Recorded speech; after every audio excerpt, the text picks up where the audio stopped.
Middle east में Israel को घेरने के लिए ईरान ने उसके चारों तरफ एक बहुत बड़ा जाल बिछाया है, जिससे निकलना नेतन्याहू के लिए नामुमकिन सा है। इसका सबसे बड़ा ट्रेलर 7 अक्टूबर 2023 को दिखाई दिया, जब हमास ने इजराइल के ऊपर जमीन, आसमान और समंदर से अटैक कर दिया। इसके बाद लेबनान का हिजबुल्ला और यमन का हूती इस जंग में कूद पड़े और इन दोनों के बाद सीरिया और इराक प्रतिरोधी समूहों ने इजराइल के खिलाफ मोर्चा खोल दिया, जिसकी वजह से इजराइल चौतरफा युद्ध मोर्चों से घिर गया। दरअसल ईरान इन सभी गुटों को हथियारों की सप्लाई, फंडिंग और ट्रेनिंग देता है और इन सभी मुखौटा संगठनों में ईरान के लिए हिजबुल्ला सबसे ज्यादा अहम है। लेकिन सीरिया में बशर अल असद की सरकार गिरने से ईरान को बहुत बड़ा झटका लगा।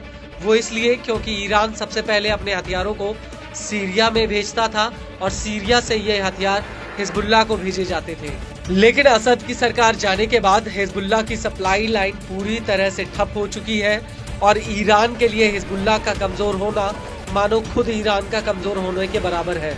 और अब इसी कड़ी में एक बहुत बड़ा खुलासा हुआ है, वो ये है कि अब ईरान हिजबुल्ला को हथियार सप्लाई करने के लिए एक सीधा एयर कॉरिडोर बनाने पर विचार कर रहा है।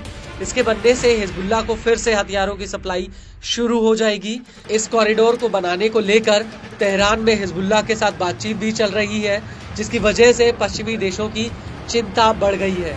पश्चिमी देशों को आशंका है कि सीरिया से अपनी सप्लाई लाइन खोने के बाद ईरान एयर कॉरिडोर के जरिए हिजबुल्ला को हथियार भेजने की कोशिश कर सकता है। इसके लिए ईरान लेबनान के बेरूत एयरपोर्ट पर एक लॉजिस्टिक हब बनाने पर विचार कर रहा है, जिससे ईरान से हथियारों को सीधे लेबनान में उतारा जा सके।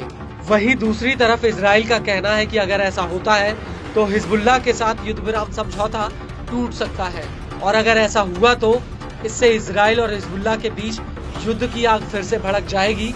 और इजराइल का ये भी कहना है कि वो लेबनान में युद्ध विराम को पूरी तरह से लागू करेगा और अगर जरूरत पड़ी तो इसे ताकत के साथ लागू भी करवाएगा।